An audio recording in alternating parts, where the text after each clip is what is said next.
This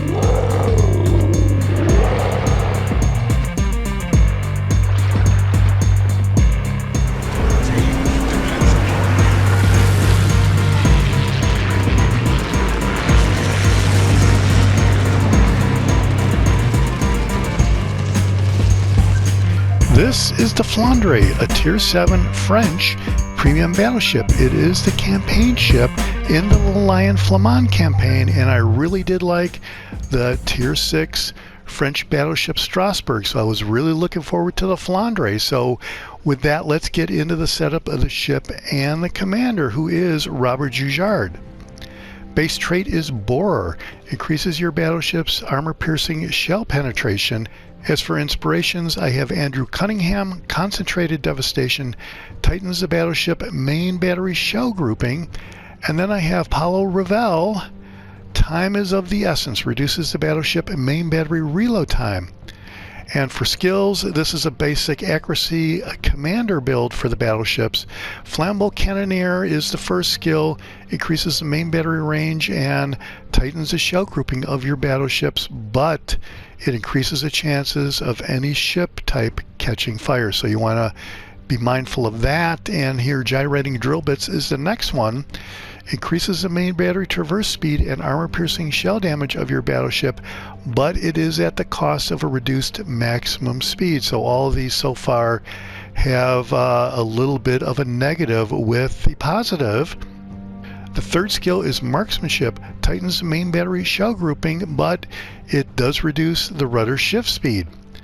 The last skill is Reaching Out XXL, which increases the main battery maximum range, and this is the standard accuracy skill set for the battleships. And you see that the first three, even though they do increase the accuracy and have other qualities, they do have some negative side effects like risk of catching fire, maximum battleship speed is reduced, and the rudder shift time is reduced. So the legendary skill is Will to Rebuild. It increases the HP regeneration rate when the repair party is active, and it will auto repair when the HP is equal to or less than 20%. However, the range to an allied ship to activate this special effect is 2 kilometers. Upgrading to legendary rank 3 increases the radius to 2.75 kilometers. So if you're outside of the range there of 2 kilometers for this particular build, Will to Rebuild will not auto repair when the HP is equal to or less than 20%. And a lot of times this is why you'll hear players asking for support, because their Will to Rebuild needs that support of proximity to an allied ship to activate. Alright, so let's take a look at the upgrades for the Flandre, and the first one is Aiming Systems Mod 1. Dispersion of the main battery is improved by 7%. Secondary battery firing range and its dispersion is 5% respectively, and there are no torpedoes on the ship. The second upgrade is Steering Gears Mod 2. Rudder shift time is improved by 20%. The third upgrade is Target Acquisition System Mod 1. Spotting range is improved by 20%, as is the torpedo detectability range. And the RGA of ships, the guaranteed acquisition, is improved by 50%. And then the last upgrade is Main Battery Mod 3. Main battery reload time is improved by 12%, but the traverse speed takes a hit of 13%. As far as the loadout goes, you have your normal ammunition of high explosive shells and armor-piercing shells, which we will get into in a bit. Consumables is a damage control party. Duration is 15 seconds with a reload time of 76 seconds, and there is an unlimited number of those consumables. Then we have the repair party consumables, which will partially restore the ship's HP by repairing any light damage at the rate of 554 hit points per second.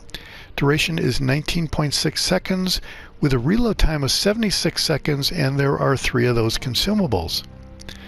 And then we have the enhanced secondary targeting consumable, which will improve the secondary battery shell grouping by 100% and improve its dispersion by 50%.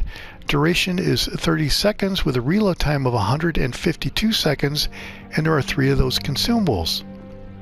And then the last consumable here is an engine boost consumable, and this is something you don't see very often, but it is just like the French battleship, the Champagne. It will increase the maximum speed of the ship while the boost is running by 8%. Duration is 180 seconds with a reload time of 171 seconds, and there are 2 of those consumables. And you can see I'm running maximum boosters here, but that could change depending on the battle circumstances. Camouflage. The ship comes with a Type 9 Premium Permanent Camouflage. Sea detectability range and incoming fire dispersion is 4.5% respectively. Stats. Survivability hit points is 75,400. Armor is 19 to 430 millimeters, and the torpedo damage reduction is 32%. Artillery is pretty good at, well, some parts of it are good.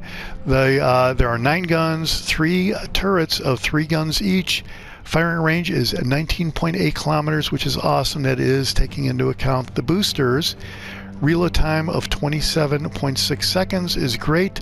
Turn time is 30.8 seconds, which is again good. HE shell damage is 5,400 with a 36% chance of setting fire, and the Flandre does set fires pretty efficiently. Armor piercing shell damage is 13,090. Secondary armament, you have 2 types here. Each of the types have a range of 5.2 kilometers, a 3-second reload time on the 100 millimeter, 1,400 damage with a 5% chance of setting fire. That's HE damage. And the other type of secondary armaments is 152 millimeter. That one reloads in 12 seconds, 2,200 maximum HE damage, and a 12% chance of setting fire. So that is a little bit higher fire setting chance on the 152 millimeters secondaries. And here are your Aaa defenses. This looks like a lot of AA here, so you probably do have a good shot of getting a clear sky medal should anybody in an aircraft carrier try to attack you. Maneuverability, maximum speed is 31.1 knots. Turning circle radius is 910 meters. Rudder shift time is 14.1 seconds. Concealment detectability range by sea is 14.8 kilometers, and detectability while if you're in the smoke is 14.1 kilometers, so there is not much of a benefit once you fire your guns from being in the smoke here. And here is the armor view. There is a lot of orange and yellow and purple armor, so this looks pretty good for a Tier 7 battleship. Let's go and take a look at the Citadel, and the Citadel definitely looks pretty good here. You can see that it is a lot of orange armor here, so 34 to 75 on the sides where you do have a Citadel potential, so that will cause any armor piercing shell to ricochet at appropriate angles. So you want to try to have those angles going if you're going to broadside. Go broadside with anybody, and it does resist HE shells up to 203 millimeters. And here is 76 to 160 on top, so you're doing pretty good from plunging fire there. And in the front is 161 to 399, so I've been doing a lot of bow tanking with this ship, and that's certainly what I'm going to recommend here on this is no problem bow tanking with this ship. As far as the overview, it is fast, above average maximum movement speed, and a 31.1 knots without the booster. I think that is a pretty fast battleship right there. Nimble aim, above average main battery traverse speed, gives an edge in close quarters combat. And then full ahead, can be equipped with an engine boost, and we will definitely look to activate the engine boost when we're in a standard match coming up here. And the Flandre is a take on the Aaa class battleship project, with her main guns placed in triple turrets and differently arranged AA armament. Year of design was 1952, and looks like there were no ships in the series. Alright, well that's it for the setup of the ship and the commander. Let's go out in a standard battle and see if we can get some highlights. All right, we're in Standard, we're in Sleeping Giant, and oh boy, the thrill I've had with the Flandre is, wow. All I can say is it has been rough, and for a while I was actually considering some kind of video about how bad the ship was. And as you may have seen from the first look video that I did when I bought out the campaign and started trying out the ship, the shells seemed to be falling short. I hardly got any citadel hits. Damage wasn't all that great, and I was getting wiped out game after game after game after that first look video. So eventually I started going with matches with HE only, and you can see that that is what I have selected right now is HE, and that's how I'm going to start this match out. But here I am not going to go into the kill box like my teammate right there. I'm just going to sit right here and see how the match develops. And I have started using a strategy of high explosive shells and use only armor piercing whenever I am broadside with either a cruiser or another battleship. So I am primarily high explosive here, and what I have found is the Flandre is about as effective at starting fires as the HMS Lion, the Tier 7 British battleship that was available several campaigns ago. I did get that ship, and it is an awesome ship. I never use armor piercing in that ship. I only use high explosive, and here that is where I am at with the Flandre for the most part. And you're going to see here during this match that we are going to start a great number of fires. And so here these red team battleships are staying in the back of the map, kind of like what I'm doing. I have noticed that my team will get destroyed rather quickly when they all rush into danger. Kind of like what I thought I saw my teammate doing right there. I'm not really sure where he ended up, but you can see on the mini map there that I am all alone here by myself. Everybody has basically abandoned me. There's one battleship over to my right, it looks like, and the bulk of my team is over by sea. So the friendly battleship to my right is about ready to capture A, as it turns out. And so now the Bismarck auto aim says that I can get a hit on the Bismarck. So that's what I'm going to do here with HE, and we're going to see if I can get some points here. And there, 8 HE shell hits and 11,000 damage we've got now. From looking at the armor view, it is kind of obvious you do want to play this ship bow tanking if you can. That is where the thickest armor is.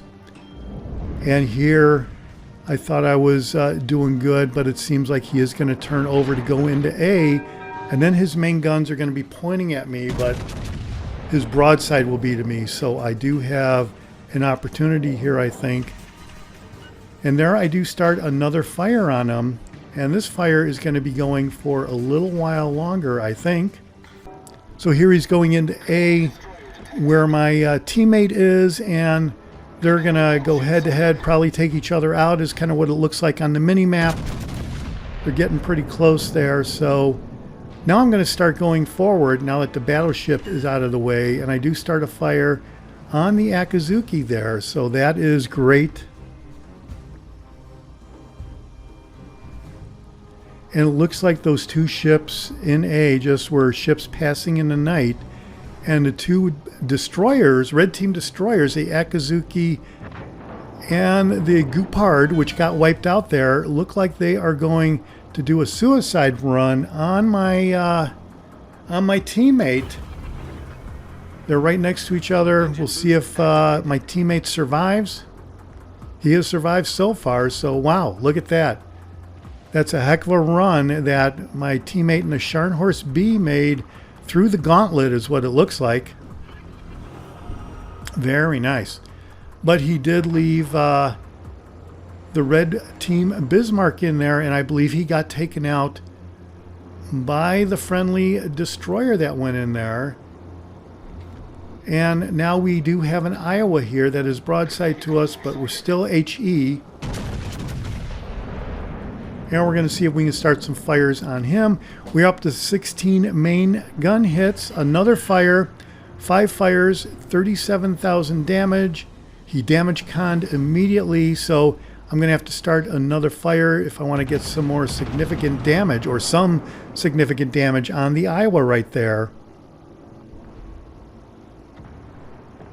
And luckily these shells do reload kind of quick, and those look like some good hits, potential hits, and we did get 6 hits,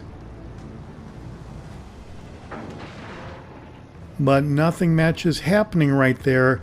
And now I see that there are 2 battleships over on my right side, so after one more shot at the Iowa here, I'm going to concentrate over on the right hand side and see what we have over there. We're up to 46,000 damage right now. We are starting to capture B. You can see that I did hit the speed boost, and here's the thing about the speed boost is I don't really have much luck using it to kite and maneuver around and avoid incoming fire. So now I'm using it to try to get into the base a little bit more quicker. And there's this Charles Martel, which is broadside, but I don't really want to take the time to reload. I want to get a shot on him, or a couple shots, and then think about switching to armor piercing. A lot of times a battleship will get a citadel hit against a cruiser with the HE rounds.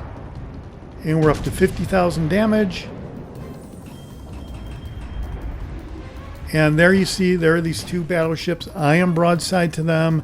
They are broadside to me, and we're going to be taking care of that in a second here.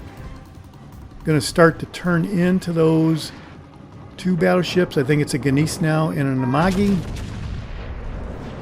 And the secondaries are starting to go on a Charles Martel over there. Got 3 hits. And now I have switched to armor piercing. So now we're going to see if we can deal some citadel hits against these 2 battleships here, which are definitely broadside. This is awesome for me. I'm starting to turn into them to get my nose on them. I figure I have 30 seconds in between their rounds while they reload. But they're not really doing much to go nose on to me, so they're remaining broadside. So here, this is an awesome broadside opportunity right there. And we don't get any citadel hits, but we did get several hits and an incapacitation.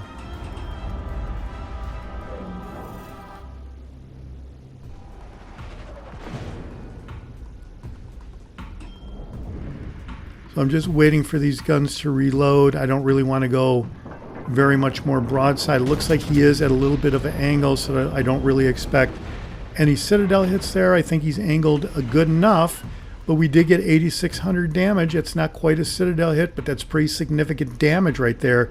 But this Amagi, I'm not really sure what's going on there, because it definitely looks like I am going to have some great broadside opportunities on this Amagi. And so here we go. Those all look like good hits right there. We get 2 citadel hits for 29,000 damage. We're up to 99,000 damage in the game, inflicted. And he is still broadside, so I'm not sure what to say about that, except this is definitely good for me. And we're going to take another shot at him. And it's not a citadel hit like I would have expected. And this is what I was saying earlier. You really have a hard time getting citadel hits, it seems like. And those were total misses. Now you have to admit, when those rounds left the gun, they should have been really good hits, not complete misses like that. That is just ridiculous. And that's kind of one of the problems with the Flandre. But here we do get some more hits. These all look like this Amagi should be completely devastated right here. So let's see if this does a little bit more. And there are 3 more hits, a destruction. It wasn't a citadel hit, but it was good enough to take quite a bit of damage off of that Amagi right there. And I believe we did get a high caliber medal on that whole deal. So that was great. In any event, a big time victory in the Flandre. Finally, 420,000 credits, 118,000 battle performance damage, 52 main gun hits, a destroyed ship, 5 fires. So the Flandre is very good at starting fires, a couple of citadel hits, and yeah, we did get the high caliber medal. Let's see how we did on team result. You can see I was running a bunch of boosters right there, the epic boosters, 8,000 XP, 14,000 commander XP with 2,000 global XP. And we did finish in second place. We almost got 2,000 XP, but still, this is a good match for me in the Flandre, and I think I'm starting to figure it out. All right, so on the economy tab, 273,000 credits. That is great amount of credits for a tier 7, especially when you take into account the 147,000 ship service fee, but we did have epic boosters across the board, and that's why we maxed out our ship XP, global XP, and commander XP. All right, well, there you go. That's it for the Flandre. If you can be patient and work between HE and armor piercing shells, I think you'll have a lot of success. I definitely think you want to play this ship nose on. You want to do some bow tanking, and you want to try to keep some kind of an angle to prevent getting citadeled while you're in the matches. And most of all, like I said, be patient and you'll probably be okay in the ship. This is the Jaguar, and I'll see you on the high seas. Thanks for watching, and subscribe if you like it.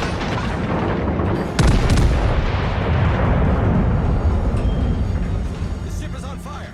Torpedoes, direct front. Enemy cruiser destroyed.